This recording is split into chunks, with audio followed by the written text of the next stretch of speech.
Olá, amigos! Eu voltei. Saio das catacumbas do silêncio da noite para trazer talvez, o meu conto favorito de Howard Phillips Lovecraft. Qual? Sob as pirâmides. Sim, meu querido companheiro de viagens pelo mundo hediondo do criador de Cthulhu, Necronomicon e Relier. Sob as pirâmides foi escrito em fevereiro de 1924 e publicado na Weird Tales daquele mesmo ano. Vocês conhecem, não? O pai do horror cósmico, o Sr. Lovecraft, se inspirou numa das maiores personagens do século XX, o incrível Harry Houdini. Isso mesmo, vocês lembram dele? Todos se lembram. Vocês conhecem um dos maiores astros da época e até hoje conhecido como o maior escapista de todos os tempos. Olha, quando eu era pequeno, isso muito antes de existir o Mr. M, Houdini era e ainda é sinônimo de mágico master nível top das galáxias. O que acontece? Ele encomendou a história, que está agora sendo publicada no Brasil numa edição luxuosa pela editora Script, em formato widescreen, capa dura, ilustrações de Marcel Bartolo. Você conhece já o trabalho dele. Olha, a qualidade é excepcional. Eu tenho aqui em casa toda a coleção e essa eu não empresto, não vendo, não deixo ver, não deixo encostar. Essa vai comigo para o infinito, quando as estrelas se alinharem e o Cthulhu sair dos mares sob as pirâmides. Você pode adquirir essa obra na Amazon ou no link aqui embaixo. E agora, vamos ouvi-la? Conta um Conto apresenta de Howard Phillips Lovecraft, com o oferecimento da editora Script, Sob as Pirâmides. Narração: Marcelo Fávaro.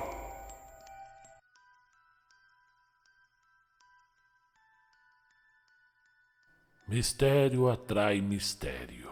Desde a grande apresentação do meu nome como artista de feitos inexplicáveis, tenho encontrado narrativas e eventos estranhos que, graças à minha vocação, levam pessoas a relacionarem com os meus interesses e atividades.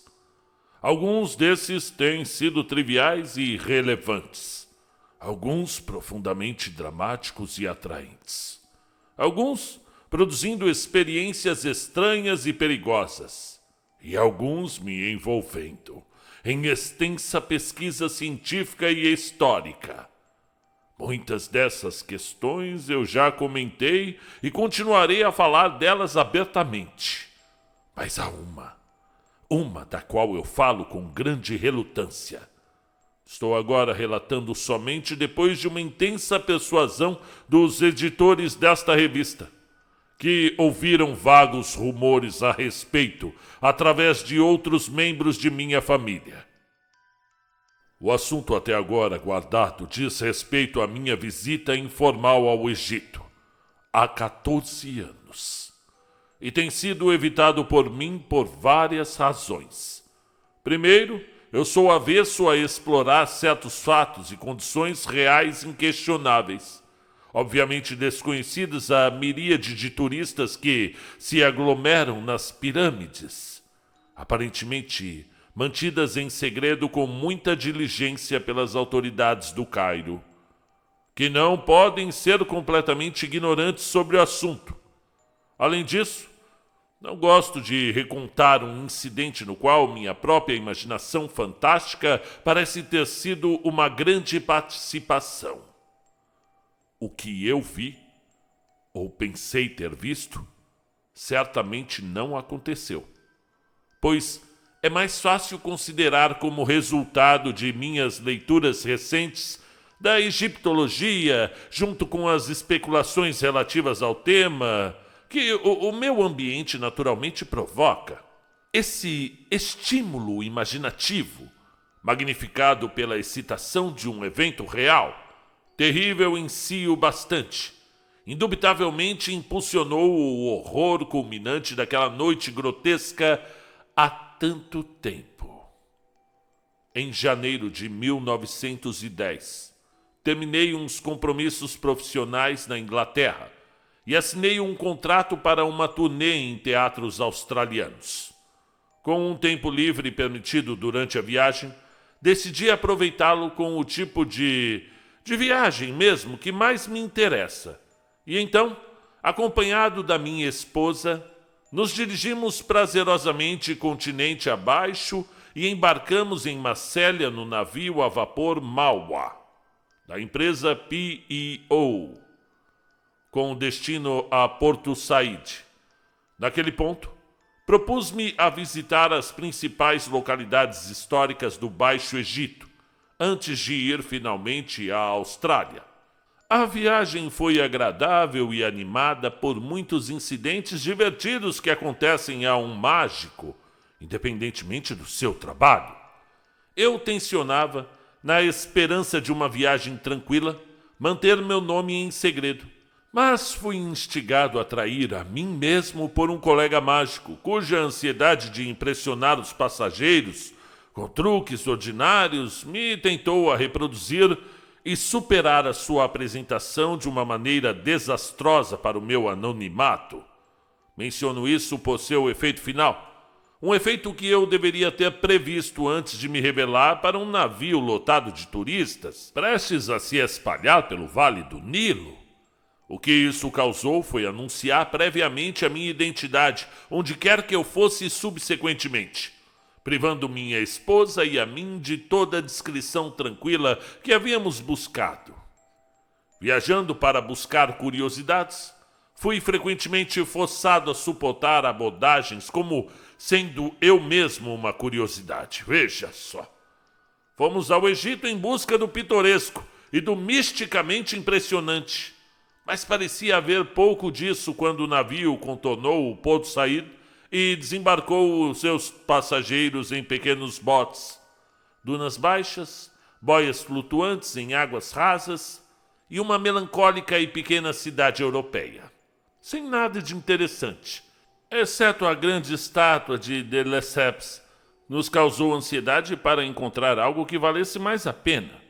Depois de alguma discussão, decidimos ir de uma vez ao Cairo e às pirâmides, e depois para Alexandria, em busca do barco australiano e por quaisquer atrações turísticas que aquela antiga metrópole poderia apresentar. A travessia de trem era tolerável o suficiente, consumindo apenas 4 horas e meia.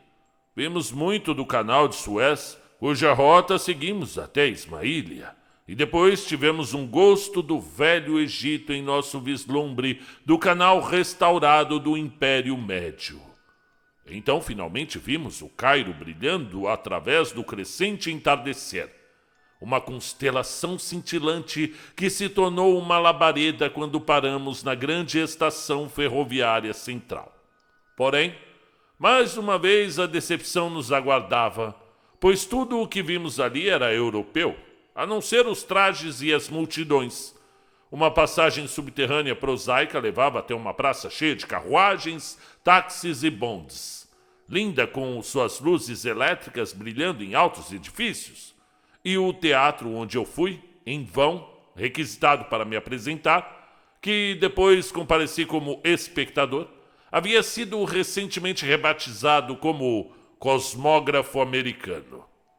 Paramos no Hotel Shipperhead em um táxi que correu pelas ruas largas e bem planejadas, e em meio do serviço perfeito de seus restaurantes, elevadores e luxos, geralmente anglo-americanos, o misterioso Oriente e o seu passado imemorial parecia muito distante. O dia seguinte, no entanto, nos conduziu deliciosamente ao coração da atmosfera das 1001 noites. E nos caminhos sinuosos do exótico horizonte do Cairo, a Bagdade Harun al-Rashid parecia viva novamente. Orientados por nossa edição do Guia Turístico de Carl Baedeker, chegamos ao leste passando pelos jardins de Esbekié ao longo de Bouski, em busca de bairros nativos, e logo estávamos nas mãos de um clamoroso cicerone que, não obstante os desdobramentos posteriores, era seguramente um mestre em seu ofício. Foi só depois disso que percebi que deveria ter solicitado ao hotel um guia licenciado. Este homem, barbeado com uma peculiar voz cavernosa e relativamente limpo, que parecia um faraó, e se auto-intitulava Abdul Reis El Drogman. Aparentava ter muito poder sobre seus conterrâneos, ainda que, em seguida, a polícia declarou não o conhecer, sugerindo que Reis é meramente um nome para qualquer pessoa com autoridade, enquanto Drogman é, obviamente, nada mais que uma modificação grosseira para a palavra que designa o líder de grupos de turistas, Dragoman. Abdul nos conduziu por entre maravilhas que até ali tínhamos apenas lido sobre ou sonhado. O velho Cairo é por si só um livro de histórias e um sonho.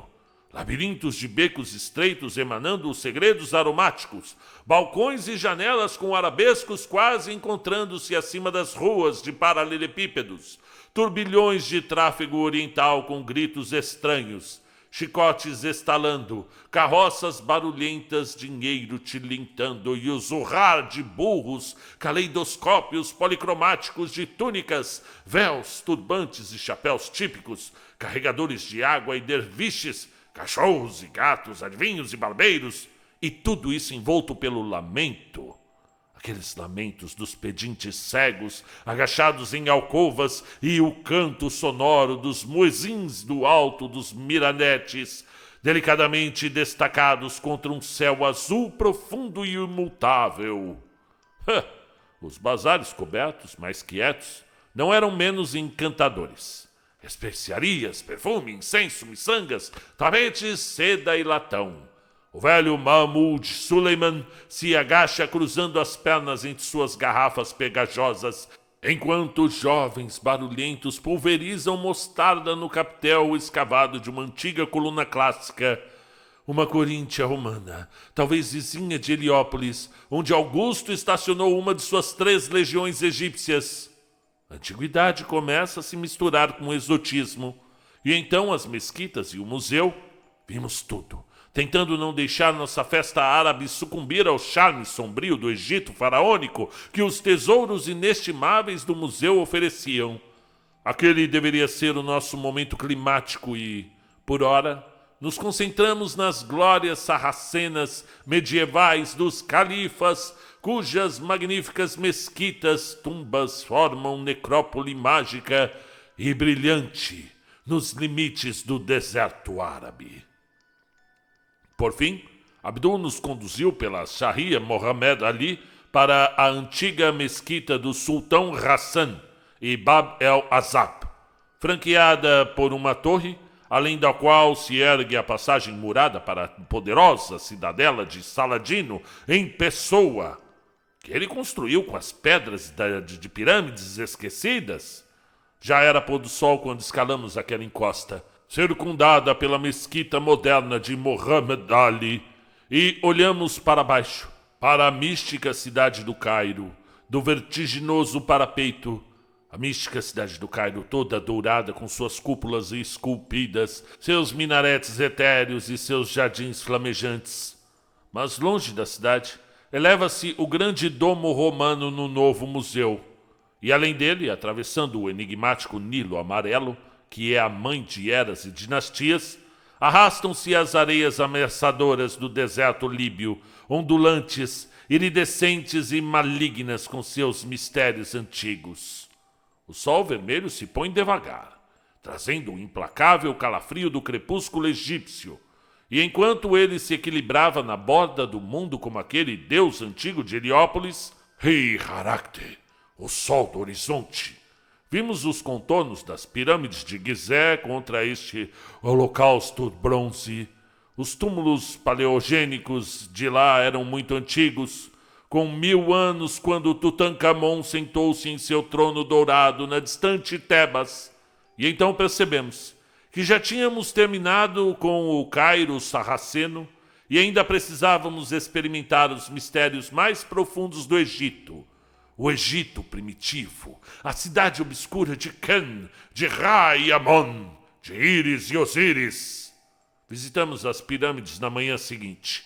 viajando em uma carruagem vitória pela grande ponte do Nilo, com seus leões de bronze, a ilha de Gizeh, com suas árvores lebac maciças, e a ponte inglesa menor para a costa oeste, seguindo a estrada costeira, entre grandes corredores de lebacs, e passando os vastos jardins zoológicos até o subúrbio de Gizeh, onde uma nova ponte apropriada para o Cairo foi construída desde então.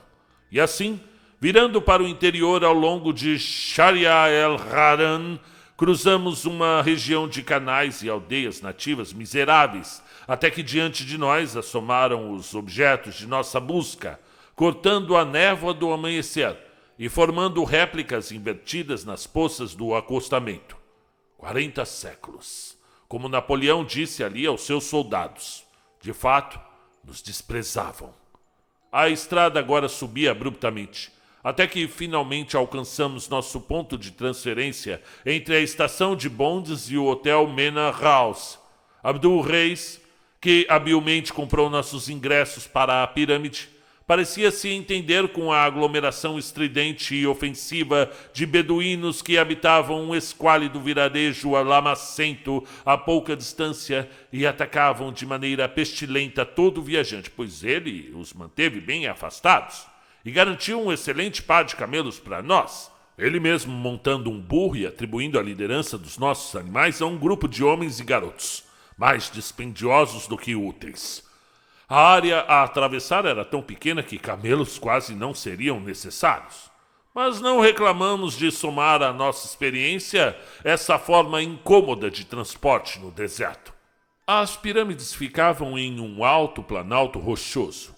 Esse grupo, formado próximo ao extremo norte da série de cemitérios reais e aristocráticos construídos na vizinhança da extinta capital Mênfis, localizada no mesmo lado do Nilo, um pouco ao sul de Gizeh, e que floresceu entre 3.400 e 2.000 a.C., a Grande Pirâmide, a mais próxima da estrada moderna, foi construída pelo rei Kelps, ou Khufu, por volta de 2.800 anos antes de Cristo, com mais de 130 metros de altura perpendicular.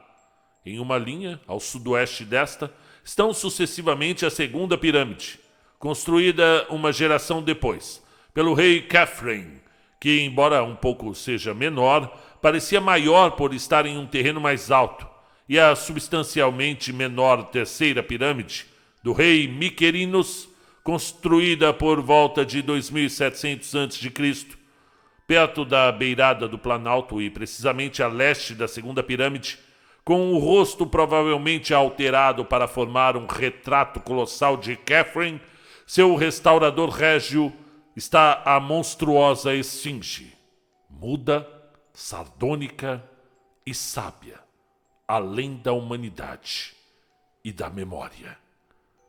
Pirâmides menores e os traços de ruínas desse tipo são encontrados em vários lugares, com o planalto todo cavado por tumbas de dignatários de menor posição na corte.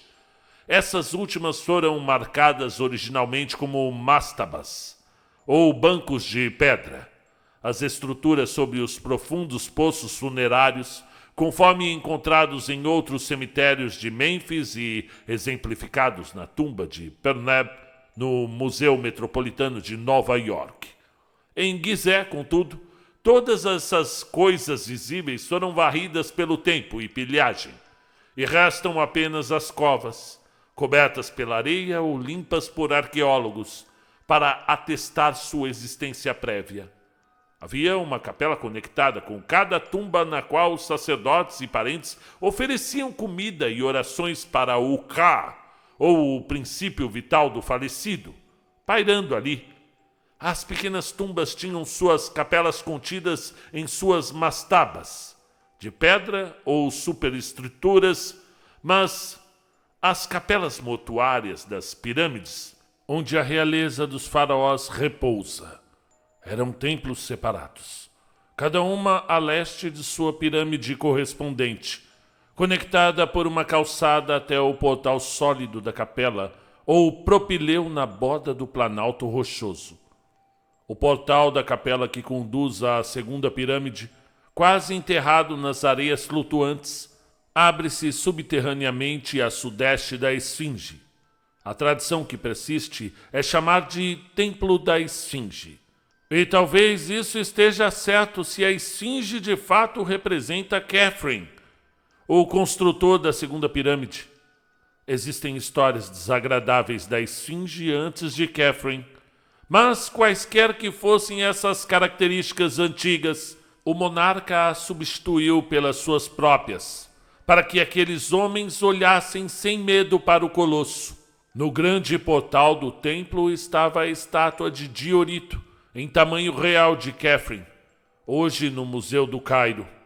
Uma estátua diante da qual eu me prostrei em admiração quando a contemplei. Se hoje o edifício inteiro já foi escavado, não tenho certeza. Mas em 1910, sua maior parte estava abaixo do solo, com a entrada pesadamente bloqueada à noite. Alemães eram responsáveis pelo trabalho e a guerra, ou outras coisas. Deve tê-los parado. Eu gostaria muito, em vista da minha experiência e de certos sussurros de beduínos sem credibilidade ou desconhecidos que ouvi no Cairo, de saber o que se desenvolveu em relação ao certo poço em uma galeria transversal, onde estátuas do faraó foram encontradas em uma justa posição curiosa de estátuas de babuínos.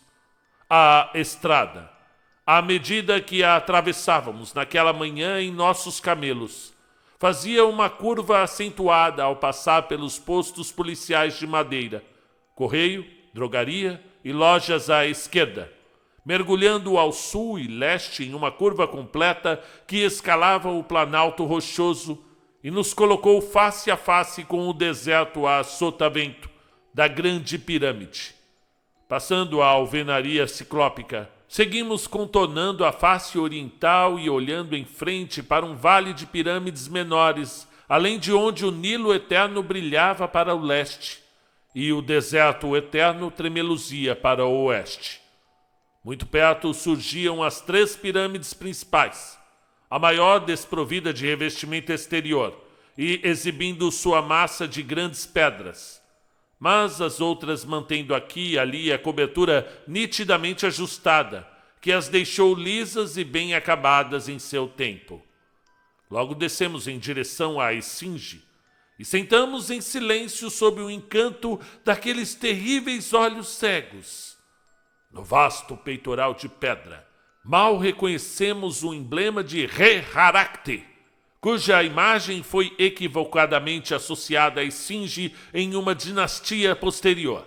E embora a areia cobrisse a placa entre as grandes patas, lembramos o que Tutmés IV escreveu ali, e o sonho que ele teve enquanto príncipe. Foi então que o sorriso da Esfinge nos incomodou vagamente, fazendo-nos imaginar as lendas de passagens subterrâneas, abaixo da criatura monstruosa, abaixo, abaixo, para as profundidades que ninguém ousaria comentar. Profundidades ligadas a mistérios mais antigos que o Egito dinástico que escavamos, possuindo uma sinistra relação com a persistência de deuses anormais, com cabeças de animais no antigo panteão nilótico. E então, além disso, eu estava fazendo a mim mesmo uma pergunta fútil, cujo significado medonho levaria horas para aparecer. Outros turistas agora começavam a nos alcançar, enquanto nos movemos para o templo da Esfinge asfixiado pela areia, cerca de 50 metros a sudeste, onde eu previamente mencionei como o grande portal da calçada para a capela mortuária da segunda pirâmide do Planalto. Muito disso se mantinha subterrâneo. E apesar de desmontarmos e descermos através de uma passarela moderna para o seu corredor de alabastro e saguão mantido por colunas, senti que Abdul e o atendente local alemão não nos mostraram tudo o que havia para ver. Depois disso, fizemos o circuito convencional do Planalto da Pirâmide, examinando a segunda pirâmide e as ruínas peculiares da capela mortuária a leste. Na terceira pirâmide, e suas miniaturas satélites ao sul, e sua capela oriental em ruínas, as tumbas de pedra e os espaços vazados da quarta e quinta dinastias, e a famosa tumba de Campbell, cujo poço obscuro afunda precipitando-se por 16 metros, até um sinistro sarcófago, o qual um dos nossos condutores de camelo despojou das areias que o bloqueavam após uma vertiginosa descida de corda. Gritos agora nos assaltavam, vindos da Grande Pirâmide, onde beduínos cercavam um grupo de turistas, com ofertas de guiá-los até o topo, ou de demonstrações de velocidade em viagens para cima e para baixo. 7 minutos era o dito recorde para uma subida e descida, mas muitos cheques vigorosos e seus filhos nos garantiam que poderiam fazê-lo em 5, caso recebessem o incentivo necessário de bakshesh. Eles não tiveram seu incentivo. No entanto, deixamos Abdul nos levar para cima, obtendo assim uma vista da magnificência sem precedentes, incluindo não apenas o remoto e brilhante Cairo, com sua cidadela coroada com um fundo de colinas violeta douradas, mas também todas as pirâmides do distrito de Mênfis, de Abu Rosh ao norte, até Dashur ao sul. A pirâmide de degraus Chakra, que marca a evolução da Baixa Mastaba a uma verdadeira pirâmide, apresentava-se clara e encantadoramente na distância das areias. Foi próximo a esse monumento de transição que a famosa tumba de Perneb foi encontrada, mais de 600 quilômetros ao norte do Vale Rochoso Tebano, onde Tutankhamon dorme. De novo, foi forçado ao silêncio pelo temor reverente. A perspectiva de tamanha antiguidade e os segredos que cada vetusto monumento parecia conter e meditar me preencheram com uma reverência e um senso de imensidão que nada jamais havia me dado. Fatigados pela nossa escalada e enojados com os beduínos inoportunos cujas ações pareciam desafiar toda a regra de bom gosto, omitimos o árduo detalhe de entrar nas passagens interiores apertadas de qualquer uma das pirâmides, embora víssemos vários turistas mais resistentes se preparando para o rastejar sufocante pelo mais poderoso memorial de Kelps. Enquanto dispersávamos e pagávamos caro o nosso guarda-costas local e nos dirigíamos de volta ao Cairo com Abdul Reis sob o sol vespertino, quase lamentamos nossa omissão. Coisas tão fascinantes eram comentadas à boca pequena sob as passagens baixas das pirâmides, que não estão nos guias de viagem, é claro. Passagens cujas entradas haviam sido apressadamente bloqueadas e escondidas por certos arqueólogos nada comunicativos que as encontraram e começaram a explorá-las. Naturalmente, esses boatos eram, em sua grande maioria, sem fundamento. Mas era curioso refletir em como visitantes eram persistentemente proibidos de entrar nas pirâmides à noite, ou visitar as tocas e criptas mais baixas da Grande Pirâmide. Talvez, no segundo caso, fosse temido o efeito psicológico. O efeito no visitante de sentir-se soterrado abaixo de um gigantesco mundo de alvenaria sólida, com um mero tubo o mantendo unido à sua vida conhecida, pelo qual ele só pode rastejar, onde qualquer tipo de acidente ou projeto maligno pode bloquear. Todo o assunto parecia tão estranho e atraente que resolvemos fazer outra visita ao platô da pirâmide na primeira oportunidade possível. Para mim, esta oportunidade veio muito antes do que eu esperava. Naquela noite, com os membros do nosso grupo se sentindo um pouco cansados, depois do extenuante trabalho do dia, fui sozinho com Abdul Reis para uma caminhada pelo pitoresco quarteirão árabe.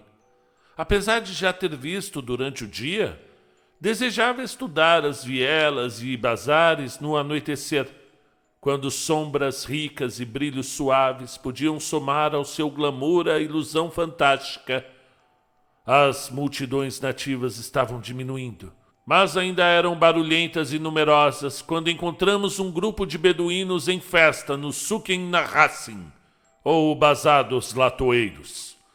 Seu presumível líder, um jovem insolente com feições duras e chapéu tarbush atrevidamente ajustado, prestou alguma atenção em nós evidentemente reconhecendo sem grande simpatia meu guia capacitado, porém arrogante e de disposição zombeteira.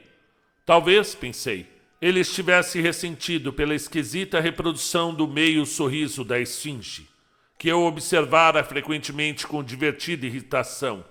Ou talvez não tenha gostado da ressonância cavernosa e sepulcral da voz de Abdul. De qualquer forma, a troca de linguagem ancestralmente ofensiva tornou-se bastante vívida.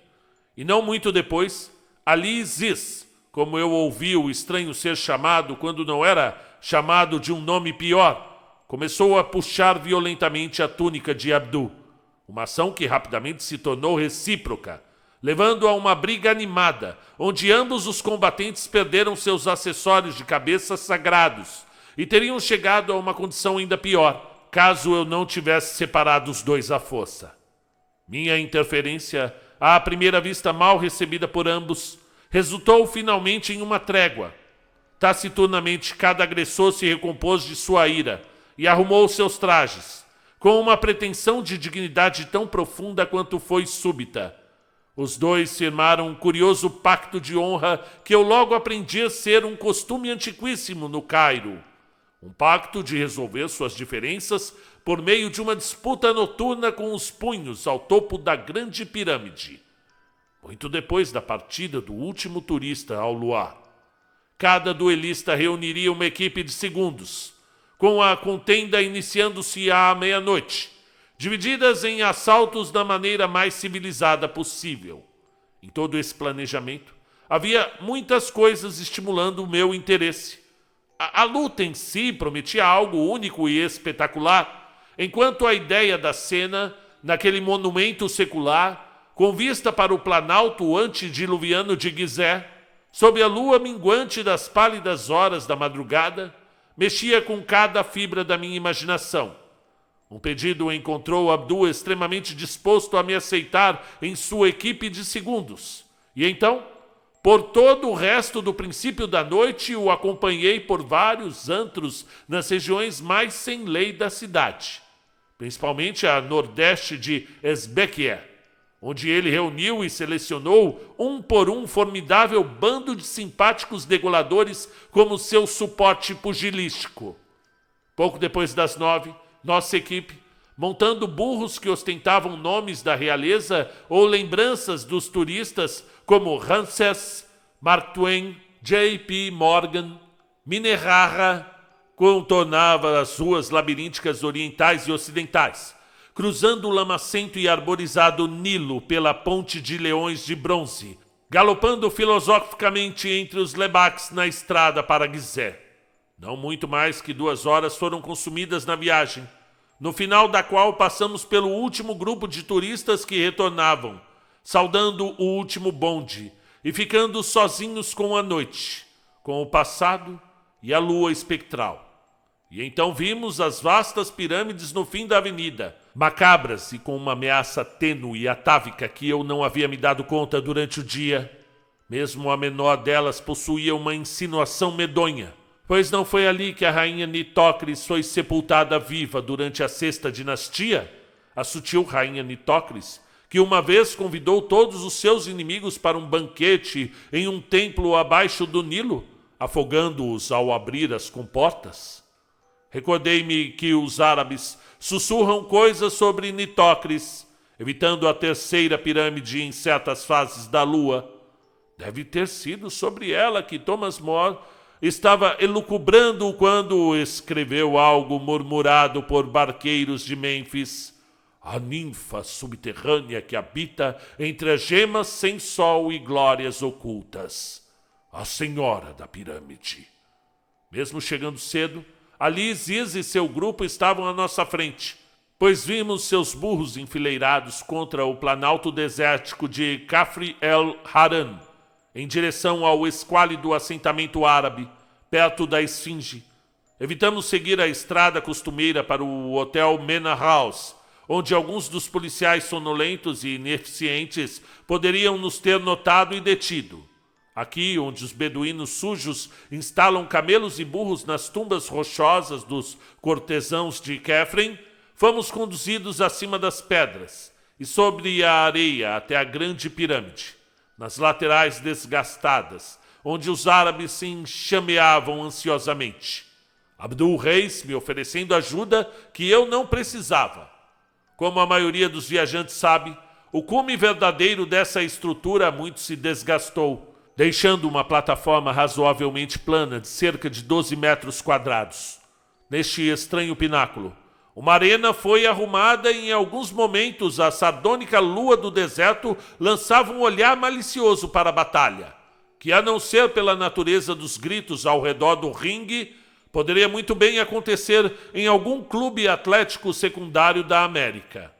Enquanto eu assistia, senti que algumas das nossas instituições menos desejáveis não estavam ausentes, pois cada golpe, finta e defesa sugeriam armação para o meu olho não inexperiente. Acabou rapidamente, e apesar das minhas reservas sobre os métodos, senti algo de um orgulho pessoal quando Abdul-Reis foi considerado o vencedor. A reconciliação foi rápida, de forma fenomenal, e em meio à cantoria, confraternização e bebedeira que se seguiram, achei difícil pensar que uma briga havia acontecido. Estranhamente, eu mesmo parecia ser mais o centro das atenções do que os antagonistas, e pelo meu árabe rudimentar, intuí que estavam discutindo minhas performances profissionais e as escapadas de todo tipo de grilhão ou confinamento, de uma maneira que indicava não apenas um surpreendente conhecimento sobre mim, mas uma hostilidade distinta e ceticismo relativo a minhas apresentações de escapismo. Gradualmente me dava conta de que a magia ancestral do Egito não sumiu sem deixar vestígios, e que fragmentos de um estranho conhecimento secreto e práticas de culto sacerdotal sobreviveram dissimuladamente entre os felas a tal ponto que a destreza de um estranho Hawi ou mágico é ressentida e contestada. Pensei no quanto meu guia de voz cavernosa, Abdul-Reis, se parecia com um sacerdote egípcio, ou um faraó, ou a esfinge sorridente, e me questionava a respeito. Subitamente algo aconteceu, provando em um piscar de olhos a exatidão das minhas reflexões, fazendo-me amaldiçoar a estupidez com a qual aceitei os eventos desta noite como outra coisa que não uma fraude maliciosa e vazia, e que agora eles revelavam. Sem aviso, indubitavelmente em resposta a um sinal sutil de Abdul, o bando inteiro de beduínos precipitou-se sobre mim, e tendo produzido cordas pesadas, logo me amarraram tão firmemente quanto eu já fui amarrado no decorrer da minha vida, no palco ou fora dele. Eu resisti a princípio, mas logo percebi que um homem não faria frente a um bando de mais de 20 bárbaros fortes. Minhas mãos foram atadas às minhas costas, meus joelhos dobrados ao máximo e meus pulsos e tornozelos firmemente presos, juntos com as cordas mais resistentes. Uma sufocante mordaça foi forçada em minha boca, e uma venda foi apertada sobre os meus olhos. E então, enquanto os árabes me erguiam em seus ombros e começavam a descer a pirâmide, ouvi as provocações do meu ex-guia Abdul, que se deliciava caçoando e zombando com a sua voz cavernosa, garantindo que logo eu teria meus poderes mágicos colocados à prova em um teste supremo que iria rapidamente acabar com qualquer egocentrismo que eu tenha adquirido ao vencer todos os testes oferecidos a mim, na América e na Europa. O Egito, ele me lembrou, é muito antigo e cheio de mistérios íntimos e poderes ancestrais, sequer concebíveis por especialistas de hoje, cujos dispositivos todos falharam em me prender. Quão longe ou para qual direção fui carregado, eu não posso dizer, já que as circunstâncias estavam todas contra a elaboração de qualquer julgamento preciso. Eu sei, no entanto, que não poderia ter sido uma grande distância, uma vez que meus carregadores em momento algum pareceram apressar-se, além de uma caminhada, e me mantiveram no ar por um tempo surpreendentemente curto. E é essa curiosa brevidade que me faz quase sentir tremores toda vez que penso em Gizé e seu planalto, pois são opressores os indícios do que existiu e o que ainda deve existir nas proximidades das rotas comuns dos turistas. A anormalidade maligna a qual me refiro não se manifestou a princípio, colocando-me em uma superfície que senti como areia ao invés da pedra. Meus captores passaram uma corda ao redor do meu peito e me arrastaram poucos metros até uma abertura irregular no chão, na qual logo me baixaram de forma bastante grosseira. Pelo que pareceram eras, bati contra as laterais rochosas e irregulares de um poço estreito que considerei ser um dos muitos poços funerários do Planalto, até que a prodigiosa, quase incrível profundidade me tirou todas as bases de conjectura.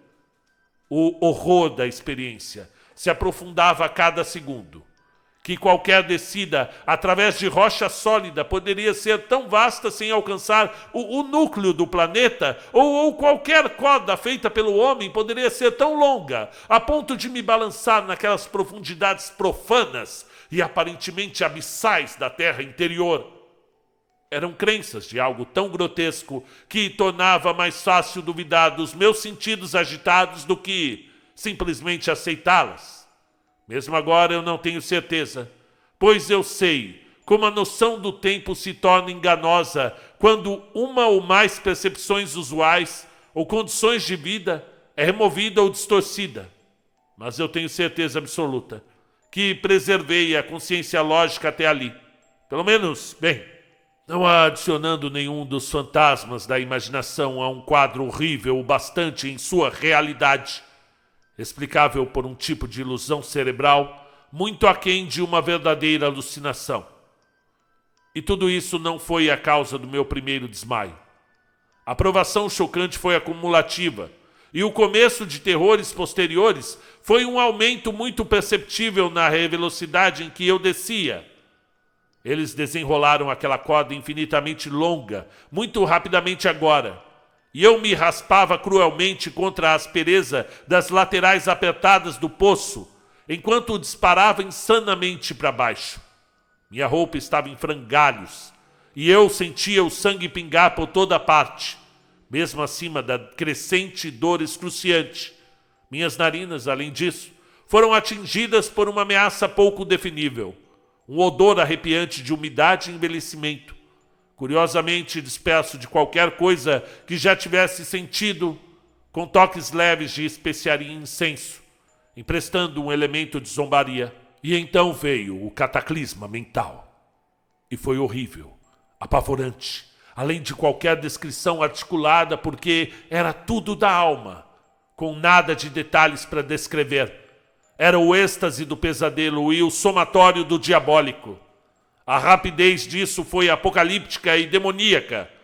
Em um momento eu estava mergulhando pelo túnel em uma tortura agonizante de milhões de dentes, para no segundo seguinte estar voando pelos golfos do inferno em asas de morcego, balançando livre e freneticamente pelos milhares de quilômetros ilimitados de espaço bolorento, subindo vertiginosamente pelos imensuráveis pináculos do éter arrepiante, e então mergulhando ofegante, sendo sugado para o ponto mais baixo de um vácuo voraz e nauseante.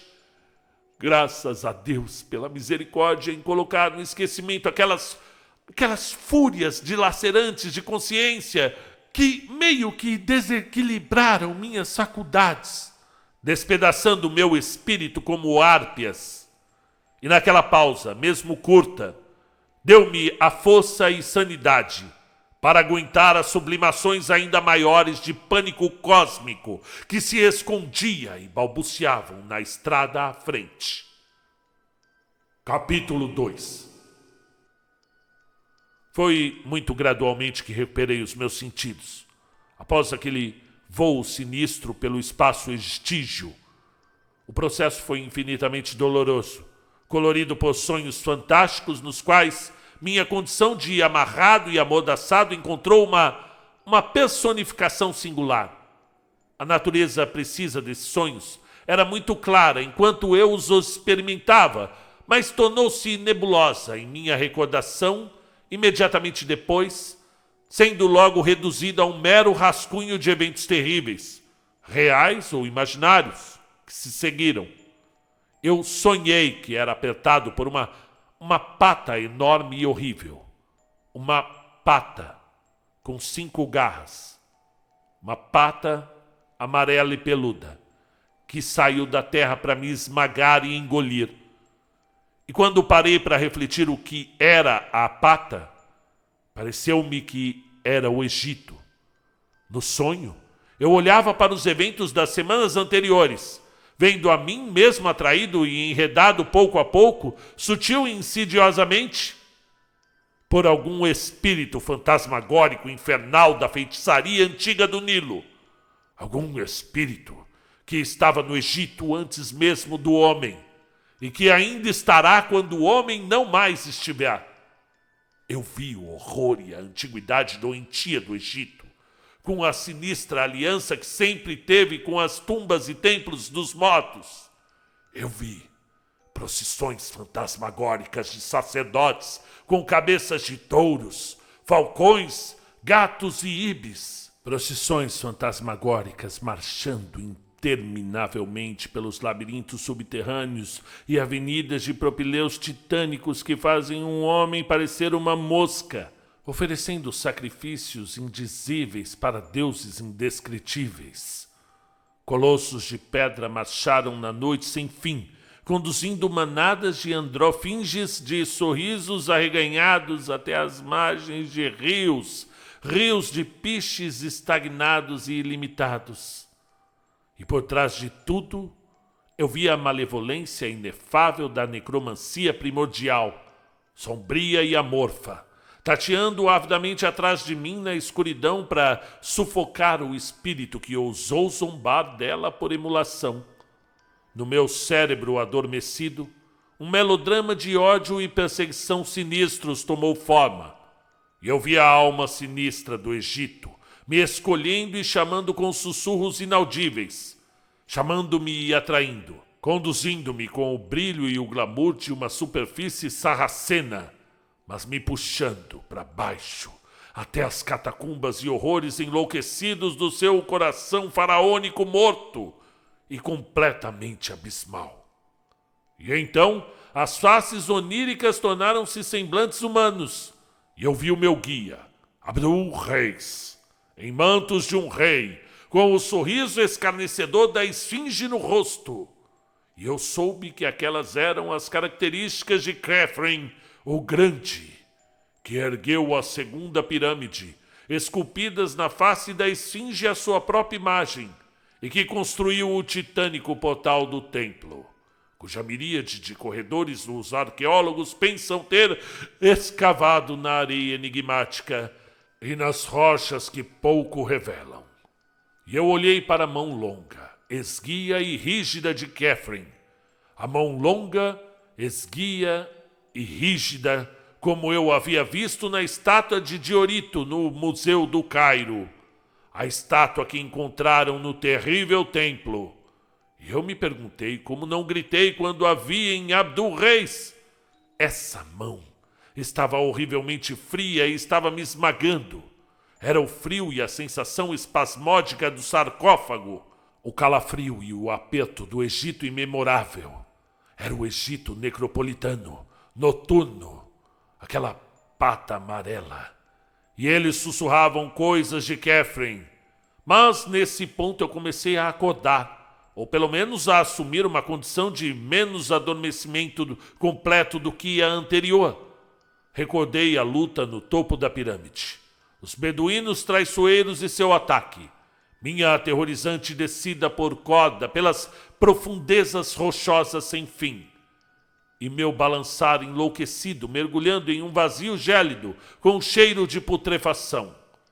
Percebi que agora deitava em um chão úmido de pedra e que minhas amarras ainda me mordiam com firmeza. Estava muito frio e senti uma leve corrente de ar fétido passando por mim. Os cortes e escoriações que recebi das laterais irregulares do poço rochoso estavam me doendo muito. A dor aumentada para uma pontada aguda ou ardente, por alguma qualidade pungente na fraca corrente de ar. E o mero ato de rolar era o bastante para colocar toda a minha condição latente em agonia indizível. Enquanto eu virava, senti um puxão vindo de cima e concluí que a corda na qual eu fui baixado ainda alcançava a superfície. Se eram ou não os árabes ainda me puxar, eu não tinha ideia.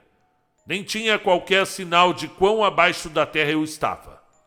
Eu sabia que a escuridão à minha volta era completa, ou quase total, já que nenhum raio de lua atravessou minha venda.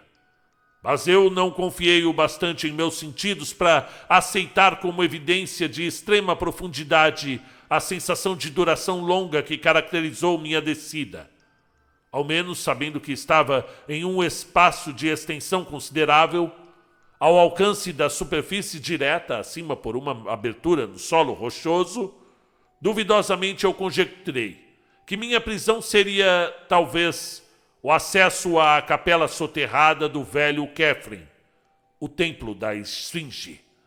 Talvez algum corredor interno que os guias não mostraram durante a minha visita e de onde eu poderia facilmente escapar se pudesse encontrar o caminho até a entrada bloqueada. Seria uma perambulação labiríntica, mas não pior do que outras das quais eu já havia encontrado meu caminho no passado. O primeiro passo era me livrar das minhas amarras, mordaça e venda. E isso eu sabia que não seria uma tarefa dura, já que especialistas mais refinados do que esses árabes tentaram toda a espécie de grilhões sobre mim durante minha longa e variada carreira como expoente do escapismo, sem nunca conseguirem derrotar meus métodos.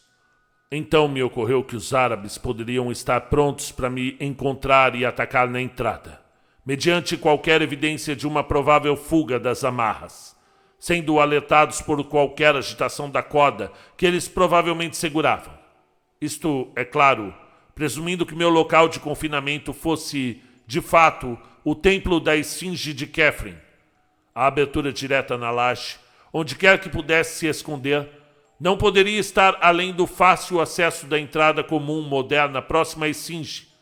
Isso se, na verdade, houvesse uma grande distância na superfície, já que a área total conhecida para visitantes não é exatamente enorme. Eu não notei nenhuma abertura assim durante minha peregrinação diurna, mas sabia que essas coisas passam facilmente desapercebidas em meio às areias se movendo. Pensar nessas coisas enquanto deitado, contorcido e amarrado no chão, aquele chão de pedra centenar, milenar, quase me fez esquecer dos horrores da descida abismal e o balançar cavernoso que recentemente me levaram ao coma. Meu pensamento atual era apenas iludir os árabes, e eu me determinei a trabalhar livre o mais rápido possível, evitando qualquer puxão na corda que pudesse trair uma eficiente, ou mesmo problemática, tentativa de liberdade. Isso, contudo, foi mais facilmente determinado do que executado.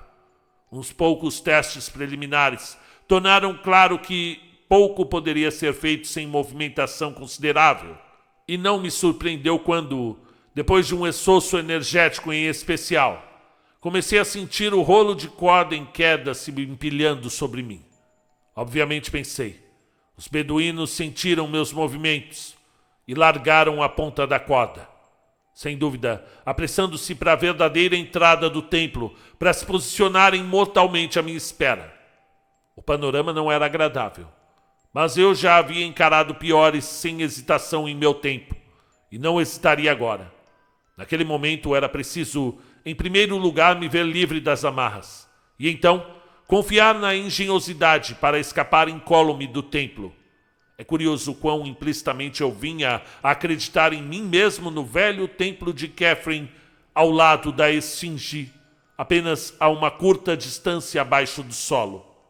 Essa crença foi estilhaçada, e toda a apreensão primitiva de profundidade sobrenatural e mistério demoníaco reviveu, sob uma circunstância que cresceu em horror e significado, mesmo enquanto eu formulava meu plano filosófico. Eu disse que corda em queda estava empilhando-se sobre mim. Agora via que era um acúmulo contínuo, que nenhuma corda de comprimento normal poderia fazer. Ganhava impulso e se tornou uma avalanche de cânhamo, acumulando-se montanhosamente no chão, meio me enterrando sob suas espirais que se multiplicavam rapidamente.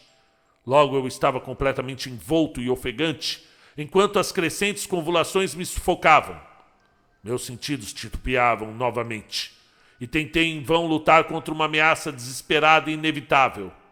Não era meramente ser torturado além da resistência humana. Não era meramente a sensação de que a vida e a respiração eram lentamente esmagadas. Era o conhecimento do que aquela corda de comprimento não natural implicava. E a consciência de que desconhecidos e incalculáveis golfos de terra interior devem estar me cercando nesse momento. Minha descida interminável e o voo oscilante através do espaço macabro, então, deve ter sido real.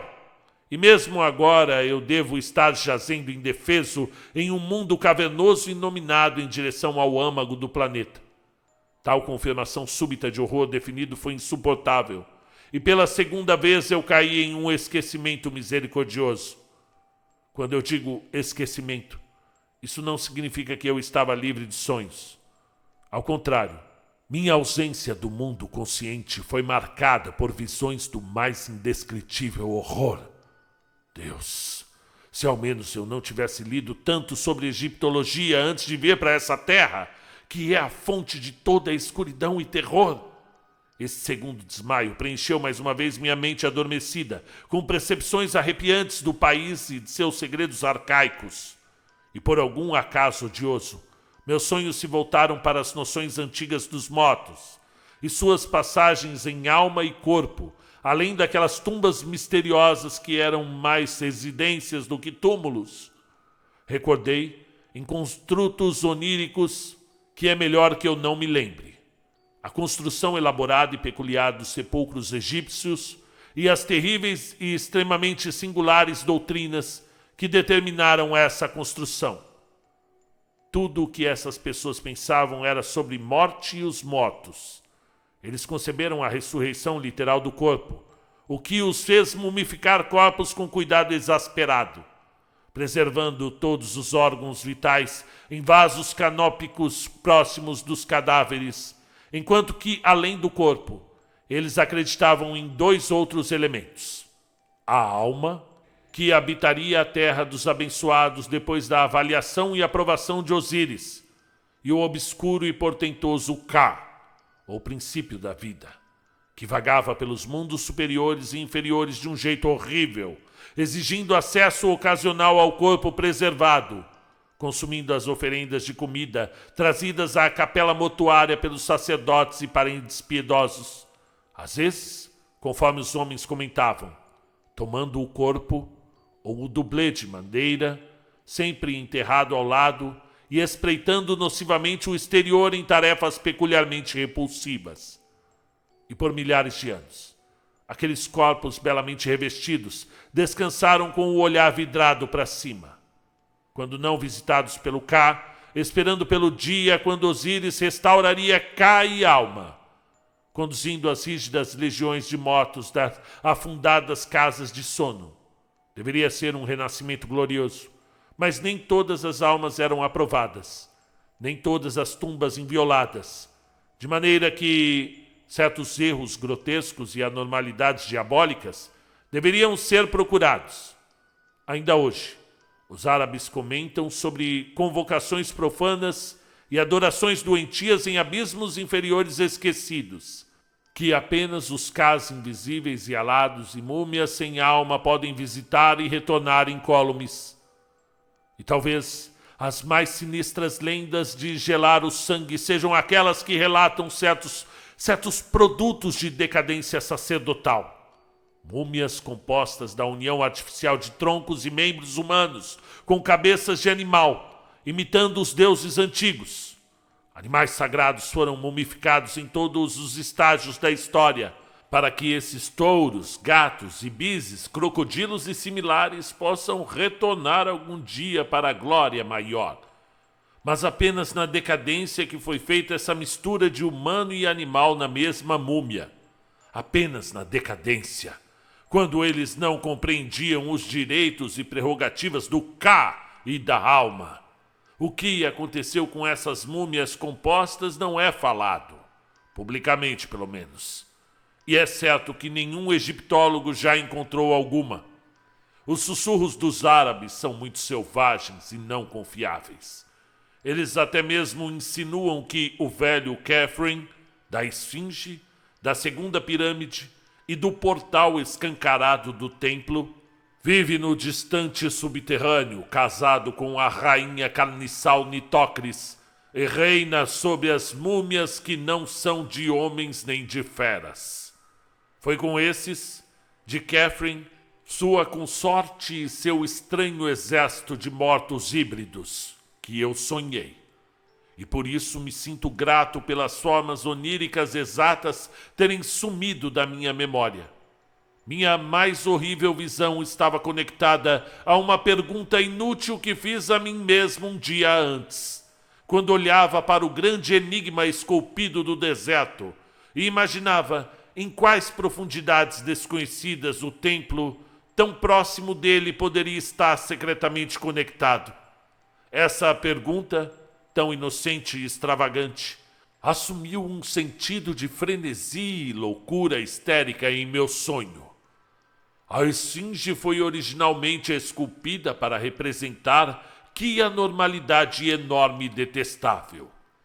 Meu segundo despertar, se isso foi um despertar, é uma memória de forte horror, que nada mais em minha vida, salvo uma coisa que veio depois, pôde equiparar.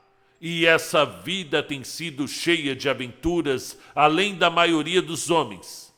Lembre-se que eu perdi a consciência enquanto era enterrado por uma cascata de corda em queda, cuja imensidão revelou a cataclísmica profundidade da minha presente posição.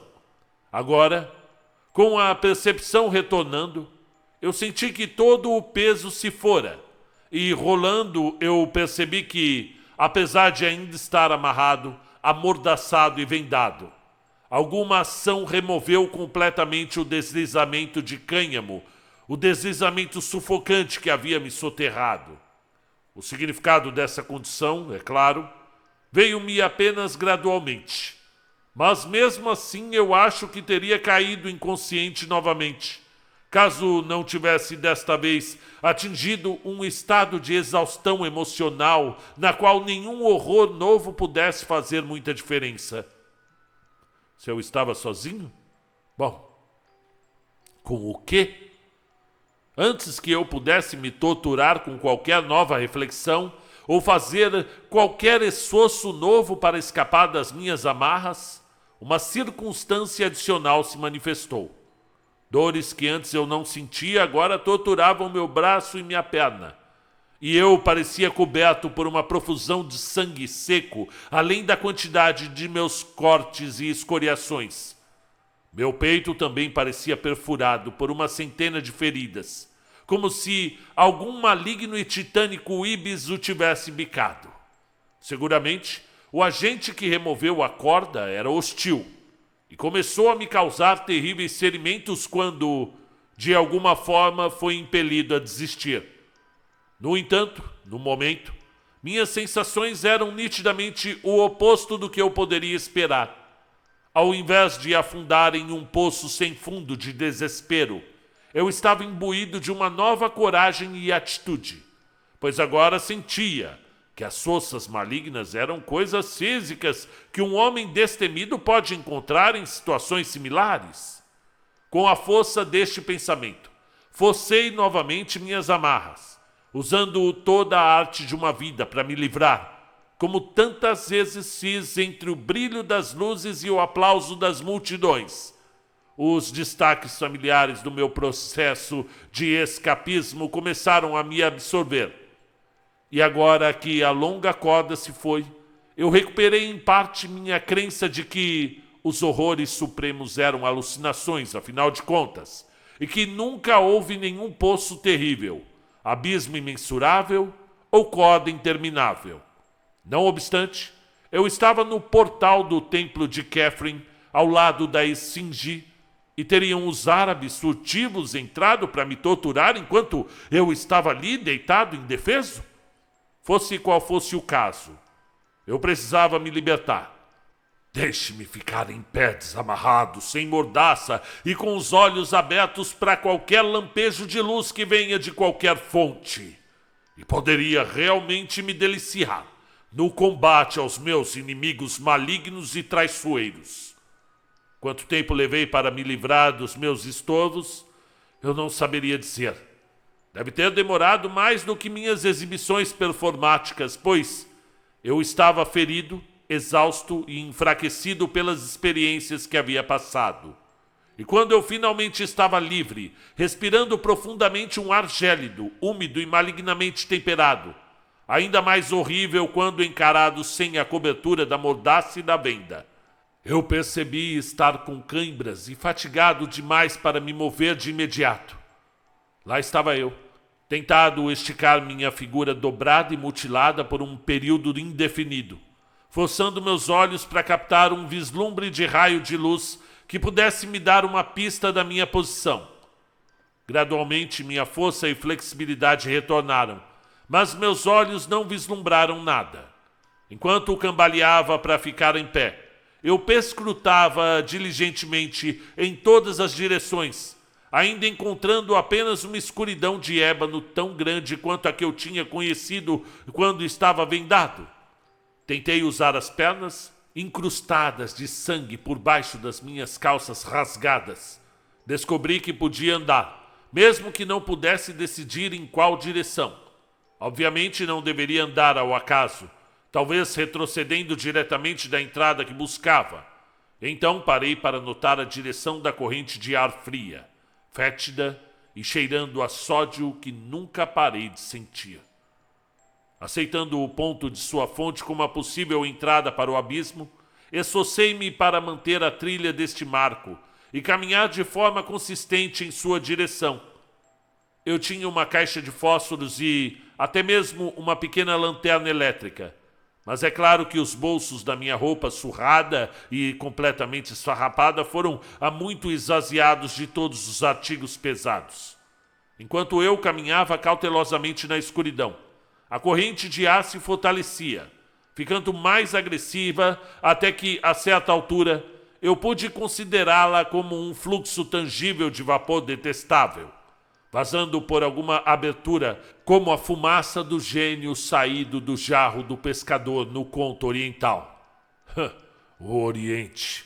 Egito, de fato, esse berço sombrio da civilização, sempre foi a fonte de horrores e maravilhas indizíveis. Quanto mais eu refletia sobre a natureza do vento desta caverna, maior era a minha inquietação, porque, embora, apesar do odor, eu segui sua fonte como, pelo menos, uma pista indireta para o mundo exterior. Agora eu via claramente que essa emanação imunda não poderia ter qualquer mistura ou conexão, qualquer que fosse, com o ar puro do deserto da Líbia, pois devia ser essencialmente um vômito dos golfos, os golfos sinistros ainda mais abaixo. E então eu estava andando na direção errada. E depois de um momento de reflexão, decidi não refazer meus passos. Longe da corrente de ar eu não teria referências, já que o piso rochoso e grosseiro era despido de configurações distintivas. Contudo, se eu seguisse a estranha corrente, chegaria indubitavelmente até uma abertura de algum tipo, de onde talvez pudesse contornar as paredes para o lado oposto deste salão, um salão ciclópico e, de outra forma, intransitável. Que eu poderia falhar, estava bem consciente. Eu vi que essa não era uma parte do portal do templo de Kefren que os turistas conhecem, e me ocorreu que esse salão, em particular, devia ser desconhecido até mesmo dos arqueólogos, encontrado meramente por acaso pelos árabes inquisitivos e malignos que me aprisionaram. E então, haveria algum portal de escape para as partes conhecidas da estrutura ou para o seu exterior? Que evidência de fato eu possuía que aquele era o portal do templo, afinal? Por um momento, todas as minhas especulações mais selvagens voltaram. E eu achei que aquela mistura vívida de impressões, a descida, a suspensão no espaço, a corda, meus ferimentos e os sonhos que eram francamente sonhos, era o fim da vida para mim? Ou de fato seria misericórdia se esse momento fosse o fim? Eu não pude responder nenhuma das minhas perguntas, mas meramente continuei até o destino, pela terceira vez, me reduzir ao esquecimento. Desta vez não havia sonhos, já que a rapidez do incidente me arrancou todos os pensamentos, tanto conscientes quanto subconscientes. E tropeçando em um degrau inesperado para baixo, onde a corrente de ar ofensiva se tornou forte o bastante para oferecer uma resistência física real, fui precipitado por um escuro lance de enormes escadas de pedra em um abismo de horror ininterrupto. Respirar novamente era um tributo à inerente vitalidade do organismo humano saudável. Frequentemente olho para aquela noite, sentindo um toque de humor real naqueles repetidos lapsos de consciência. Lapsos cuja sucessão me lembraram de nada menos que os melodramas brutos do cinema daquele período. É claro, é possível que esses repetidos lapsos nunca tivessem ocorrido e que todas as aparições daquele pesadelo subterrâneo tenham sido simplesmente sonhos de um longo coma, que começou com o choque da minha descida ao abismo e terminou com o bálsamo curativo do ar exterior e do sol nascente, que me encontrou esticado nas areias de Gizé, perante a face sardônica e corada pelo amanhecer da grande esfinge. Bom, prefiro acreditar nessa última explicação, o máximo que eu puder, pois fiquei feliz quando a polícia me disse que a barreira para o portal do templo de Kefren foi encontrada aberta e que uma fenda considerável para a superfície realmente existia em um canto da parte ainda enterrada. Também fiquei feliz quando os médicos disseram que meus ferimentos eram os esperados de minha convulsão, dos olhos vendados, da descida, da luta contra as amarras, da queda por uma certa distância, talvez em uma depressão na galeria interior do templo, arrastando-me para a barreira exterior e escapando por ela, e experiências como essas, um diagnóstico muito tranquilizador. Ainda que eu soubesse que deveria haver mais do que parecia superficialmente, essa descida extrema é uma memória tão vívida para ser desconsiderada, e é estranho que ninguém tenha conseguido encontrar um homem com a descrição do meu guia, Abdul Reis El Drogman, o guia com a garganta de tumba, que parecia e sorria como o rei Kefren. Desviei-me da minha narrativa conectada, talvez na vã esperança de esquivar-me do relato deste incidente final, o incidente que, entre todos, é certamente uma completa alucinação, mas eu prometi relatá-lo e não quebro promessas. Quando recuperei ou parecia recuperar meus sentidos depois de cair pelas escadas da Rocha Negra, eu estava tão só e na escuridão quanto antes. O fedor do vento, ruim o bastante, era agora diabólico. Ainda que eu tivesse adquirido familiaridade bastante para suportá-lo estoicamente, atordoado, comecei a rastejar para longe do lugar de onde o vento pútrido vinha, e com as minhas mãos sangrando, senti os blocos colossais de um majestoso pavimento. Minha cabeça bateu em um objeto sólido, que eu percebi ser a base de uma coluna de imensidão inacreditável, cuja superfície era coberta por hieróglifos gigantes acinzentados, muito perceptíveis ao meu toque. Rastejando, encontrei outras colunas titânicas e distâncias incompreensíveis, quando subitamente minha atenção foi capturada pela percepção de algo que deveria estar interferindo em minha audição subconsciente, muito antes do sentido consciente se dar conta.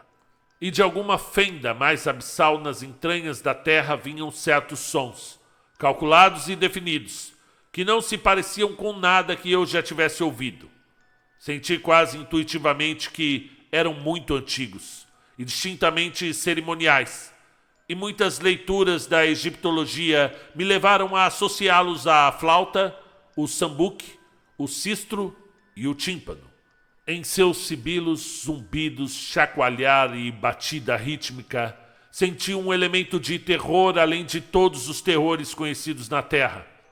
Um terror peculiarmente dissociado do medo pessoal, tomando a forma de um tipo de lamento objetivo pelo nosso planeta, que devia conter uma profundeza de tais horrores além dessas cacofonias egípcias.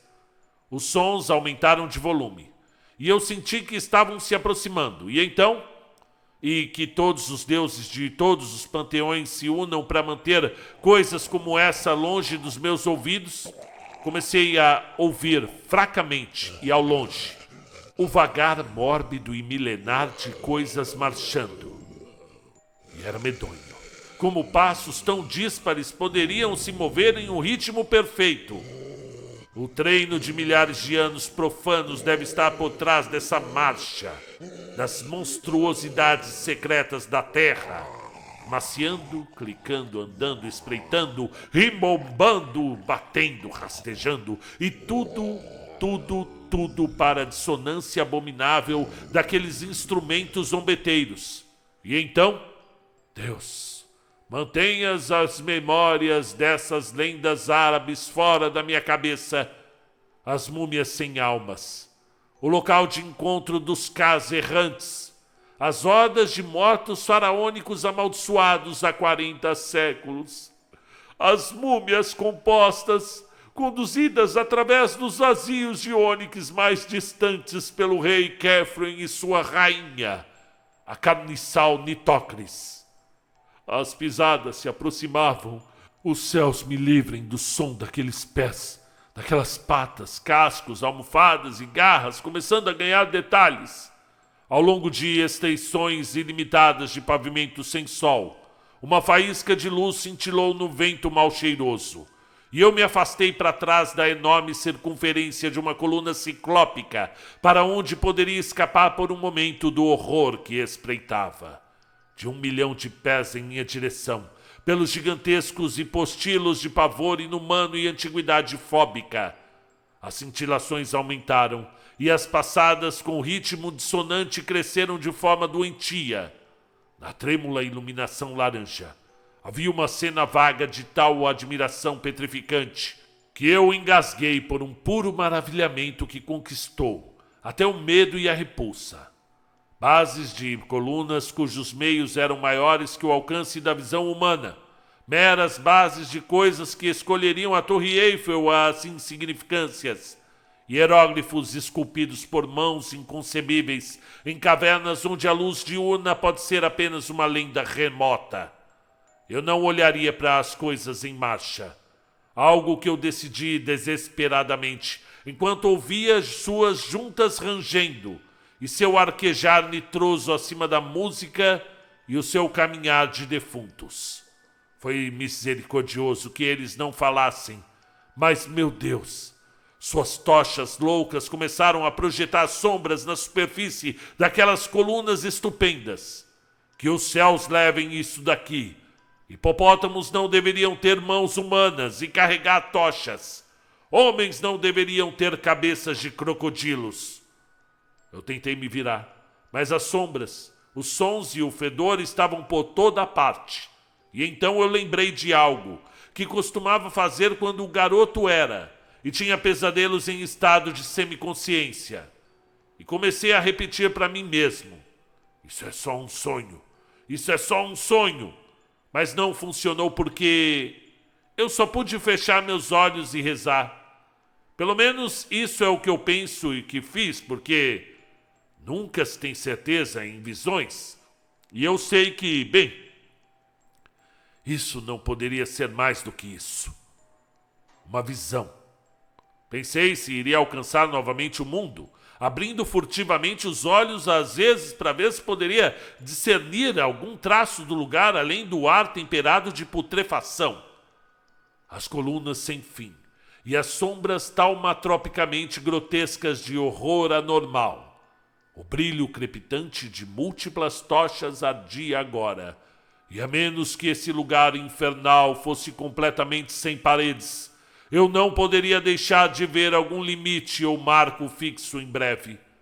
Mas eu tive que fechar meus olhos de novo quando percebi quantas das coisas estavam se reunindo. E quando eu vislumbrei um certo objeto caminhando solene e firmemente, sem nenhum corpo acima da cintura.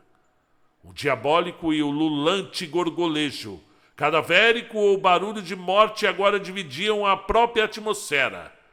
A atmosfera mortuária envenenada, com explosões de nafta e betume. Em um coral coordenado pela legião macabra de blasfêmias híbridas.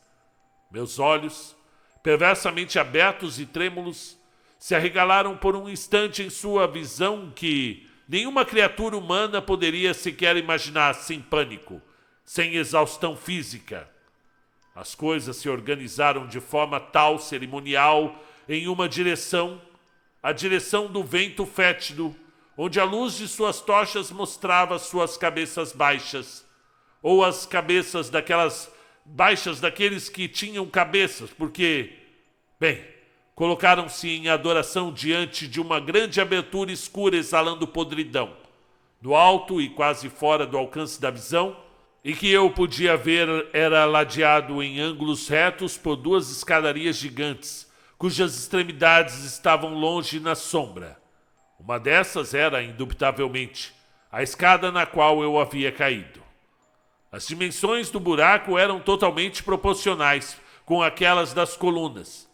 Uma casa comum poderia perder-se ali dentro, e qualquer edifício público médio poderia facilmente ser colocado ali dentro. Era uma superfície tão vasta que apenas um movimento do olhar era possível delinear suas bordas. Tão vasta, tão horrivelmente escura e tão forte em seus aromas fétidos. Diretamente em frente a essa porta de Polifemo, escancarada, as coisas atiravam objetos, sacrifícios ou oferendas religiosas, evidentemente julgando pelo gestual. Catherine era o seu líder, o zombeteiro rei Catherine, ou o guia Abdul-Reis, coroado com um pshent dourado, e entoando fórmulas ininterruptas com a voz cavernosa dos mortos. Ao seu lado, ajoelhava-se a bela rainha Nitocris, e que vi de perfil por um momento, notando que a metade direita do seu rosto havia sido devorada por ratos e outros carniçais. Fechei os meus olhos novamente quando vi quais objetos eram jogados como oferendas para a fétida abertura ou para a possível deidade local. Me ocorreu que, a julgar pela elaboração de sua adoração, a divindade oculta deveria ser uma importância considerável, seja Osíris, ou Íris, ou Horus, ou Anubis, ou algum grande deus dos mortos desconhecido, ainda mais fundamental e supremo. Existe uma lenda que diz que altares e colossos terríveis foram erguidos para o desconhecido, antes mesmo dos deuses conhecidos serem adorados. E agora, enquanto eu me preparava para assistir às adorações extasiantes e completamente sepulcrais daquelas coisas inomináveis, uma ideia de fuga me surgiu.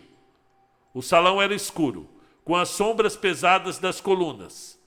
Cada criatura daquela multidão de pesadelos absorvia em epifanias chocantes. Mal seria possível para mim rastejar até uma das escadas e subir desapercebido, confiando no destino e na habilidade para me levar até os pontos mais altos.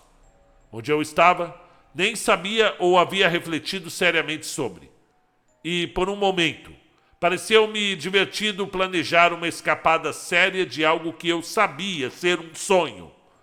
Estava eu em algum reino oculto e insuspeito do portal do templo de Catherine, aquele templo que gerações têm persistido em chamar de templo da Esfinge?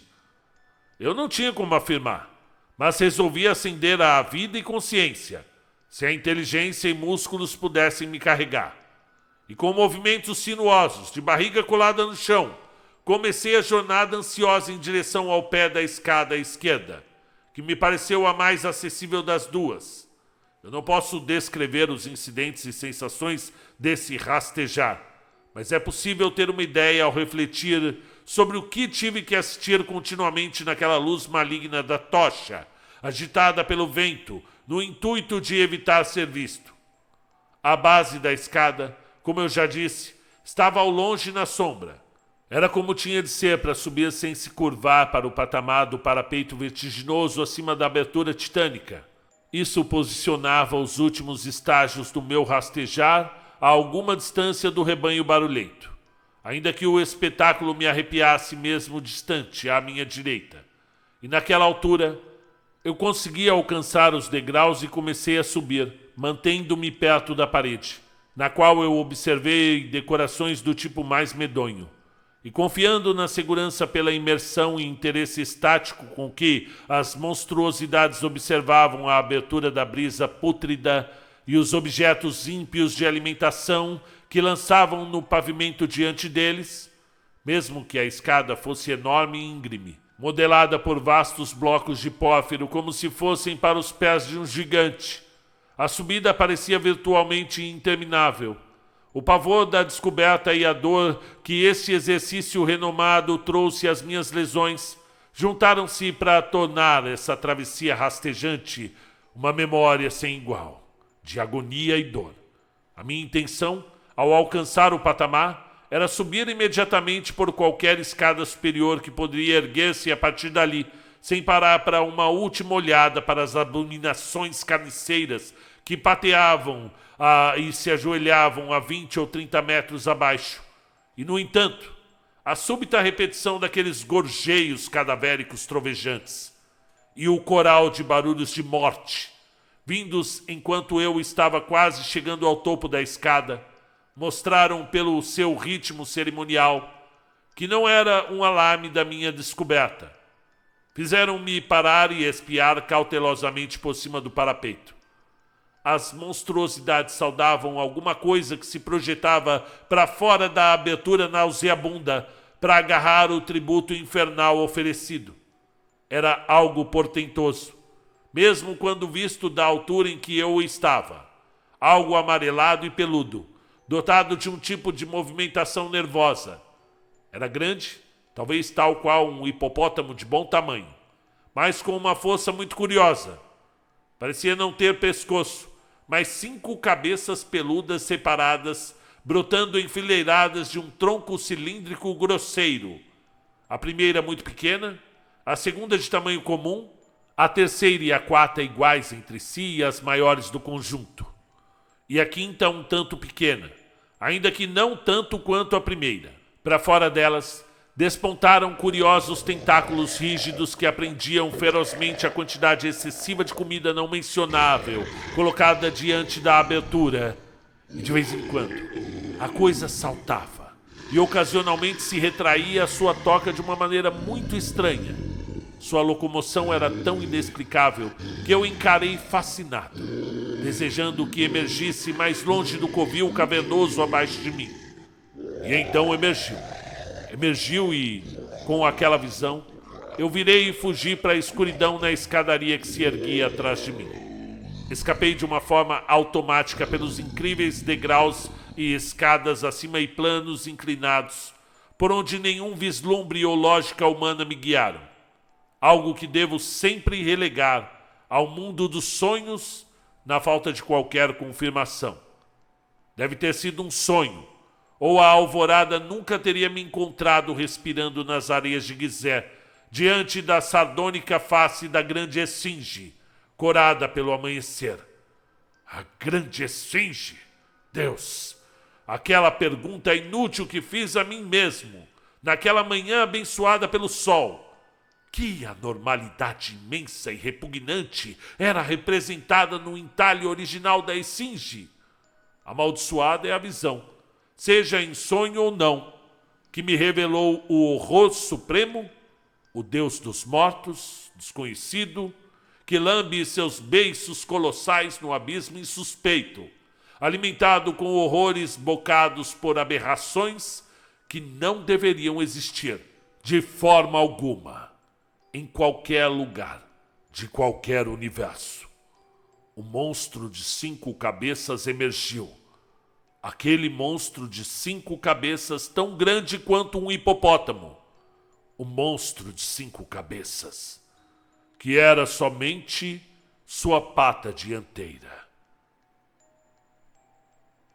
Mas eu sobrevivi. E sei que foi apenas um sonho. Um pouco mais abaixo das pirâmides. Howard Phillips Lovecraft é sinônimo daquele tipo particular de literatura fantástica que se convencionou chamar de horror cósmico, por motivos bastante óbvios até para quem não é tão íntimo do seu trabalho. Nada mais natural, já que sua criatividade fértil legou uma mitologia das mais bizarramente atrativas para gerações seguintes, tanto de leitores quanto escritores, que trabalhariam esses conceitos com resultados variados. Explicar sua popularidade em pleno século XXI, um reconhecimento tardio, que nenhum contemporâneo seu poderia imaginar, não é o foco aqui. O que nos interessa agora é um momento menos comentado na carreira do Cavalheiro de Providence. 2 anos antes de O Chamado de Cthulhu, o ano de 1924 viu surgir uma parceria literária das mais curiosas. Harry Houdini encantava o mundo com seus números de escapismo elaborados havia mais de 2 décadas naquele momento, criando uma persona artística tão peculiar quanto popular. A manutenção dessa imagem pública era deveras importante, inflamando o imaginário coletivo sobre as capacidades daquele homem extraordinário. Logo, nada melhor do que uma espécie de estratégia transmídia. Para isso, ainda que ninguém ainda sequer sonhasse com esse termo, estratégia transmídia. Naquele início de século, o fenômeno editorial das pulp magazines era o veículo ideal para essas intenções. A lendária publicação Weird Tales trouxe relatos das proezas de Houdini, via Ghost Riders, óbvio, e com muita licença poética, em 3 ocasiões. Na terceira vez, o encargo de trazer substância e elementos enigmáticos e interessantes para o público ficou com Lovecraft. Assim, em maio daquele ano, In Prison with the Pharaohs integrou a publicação, alterando o título original imaginado pelo seu verdadeiro autor, Under the Pyramids. Um trabalho realizado a toque de caixa, é verdade, já que o adiantamento acertado com o diretor J.C. Henenberger foi o maior oferecido a ele. Narrado em primeira pessoa, a alegada aventura real vivida pelo escapista, vítima de seu traiçoeiro guia enquanto visitava as pirâmides do Egito, foi valorizada e incrementada pela visão do futuro grande nome do horror cósmico, anônimo naquele momento.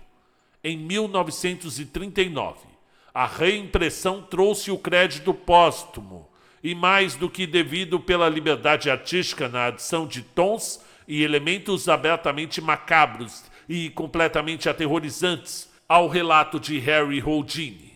O artista, inclusive, utilizou os serviços do escritor posteriormente por conta de sua satisfação com esse desempenho. Under the Pyramids, como outro qualquer produto da era pulp, ganha vários pontos a mais na contextualização. Afinal de contas, o Egito, carregado de mistérios antigos e herméticos, era um ambiente que capturava a imaginação do público na época em que o trabalho foi publicado. Havia, é claro, mais superstição no ar naquele tempo, mas também muito menos informações acessíveis sobre aquela parte do mundo. Uma combinação bem oportuna para autores do fantástico, mesmo considerando-o como um trabalho menos brilhante nessa trajetória, até por se tratar de algo encomendado com imposições. O conto já insinua diversos tropos que seriam desenvolvidos e extrapolados por ele depois. Ideias de monstruosidades oníricas e um senso de realidade bastante ambíguo estão ali, fortes o suficiente para impressionarem leitores ávidos por emoções intensas e novidades. Independentemente de qualquer outra coisa, é um exercício deveras interessante imaginar como fãs cativos da Weird Tales assimilaram esse trabalho. Se a construção do clima é bem sucedida, criando a tensão necessária para o envolvimento do público, a reviravolta final é um detalhe arrebatador, capaz de surpreender até pessoas de hoje em dia. Uma ameaça oculta nas entranhas profundas do nosso planeta, cuja escala é quase inimaginável para humanos normais, despedaçando um senso comum amparado pela pesquisa científica. A ideia deste Deus dos Mortos desconhecido, cujo vislumbre por Houdini é o evento que sabiamente fecha o conto, ilustra muito da filosofia de Lovecraft. O que a humanidade insignificante poderia fazer perante um ser como aquele, além dos que o precedem no relato, no caso de uma volta à superfície?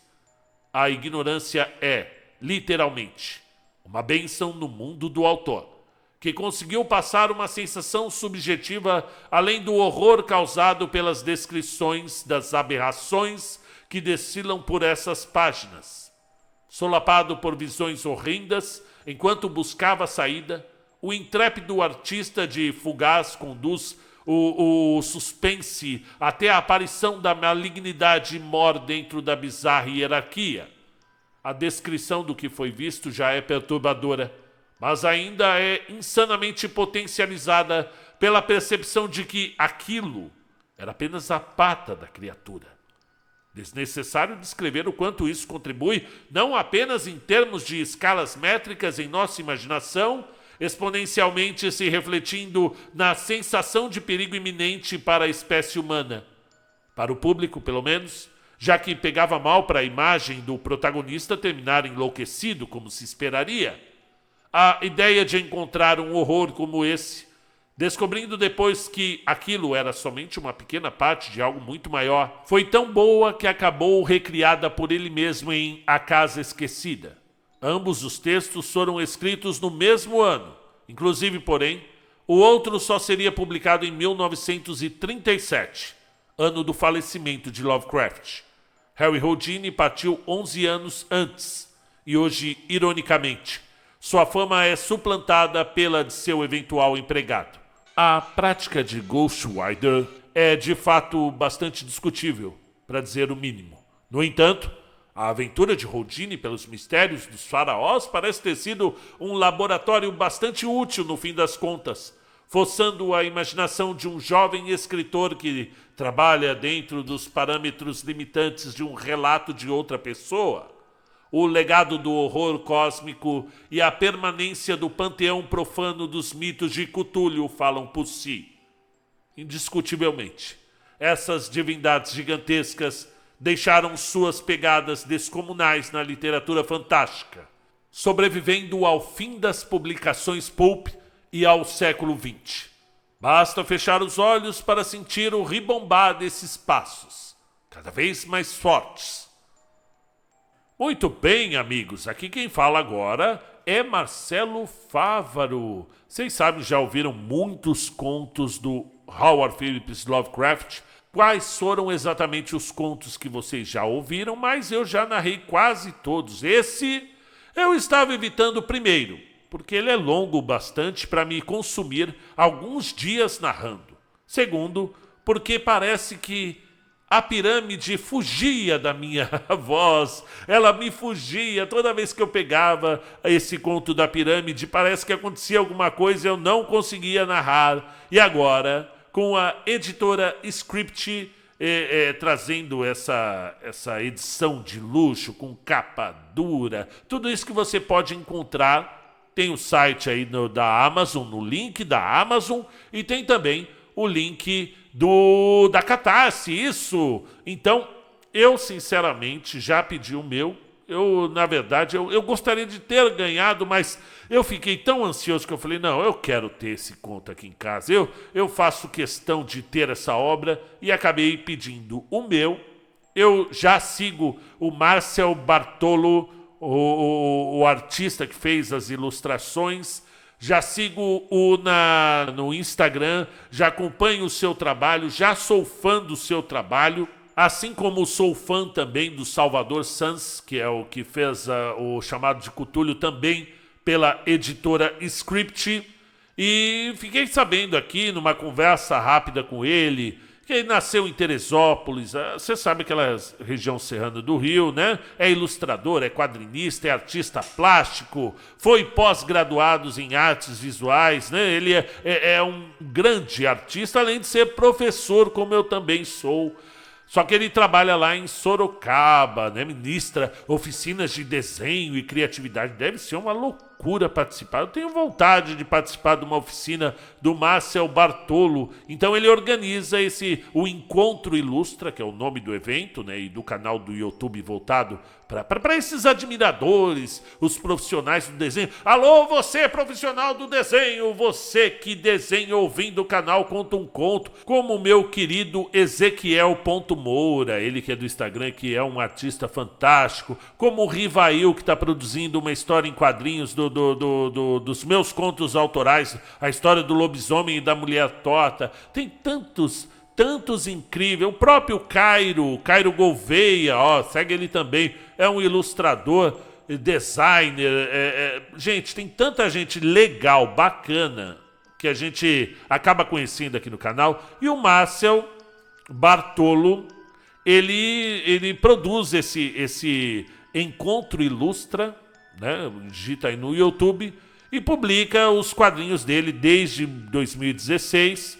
E ele também destaca a sua trilogia de terror, junto com o Rodrigo Ramos, das HQs Carniça, Lama e Canil, publicadas também de forma independente. Todo mundo aqui meio que é independente, né? A gente faz a arte porque a gente gosta também. É claro que precisa pagar o pão, não só o pão, a manteiga, a mortadela, o presuntinho, o peito do peru, o queijinho, o queijo prato, todo mundo gosta, né? Mas a gente descobriu aí de uns anos para cá, e isso vem se tornando cada vez mais, que produzir o seu próprio conteúdo de forma independente às vezes é a única forma de chegar naquele determinado público. Então ele fala aqui da premiada O Santo Sangue, com o roteiro do Laudo Ferreira, ok?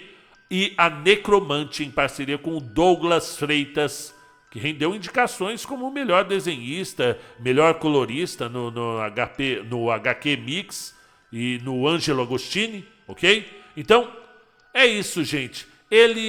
Vocês podem seguir aqui, ele trabalha com capas, livros diferentes de editoras, tem as coleções narrativas do medo, a coleção Pesadelo da editora VEC e o melhor do terror com a editora Script, SKRIPT. Você encontra lá também no Instagram, né, com o grande Douglas, ele que é responsável de nos contactar. Agradeço muito a disposição de vocês de chamar o tio Marcelo aqui novamente para fazer o lançamento dessa obra, e sempre quando vocês precisarem, é só chamar. E você, o que achou desse conto? Eu achei fantástico, viu? E sugiro vocês a conhecerem a história de Harry Houdini e a estranha e misteriosa morte dele. Até a próxima.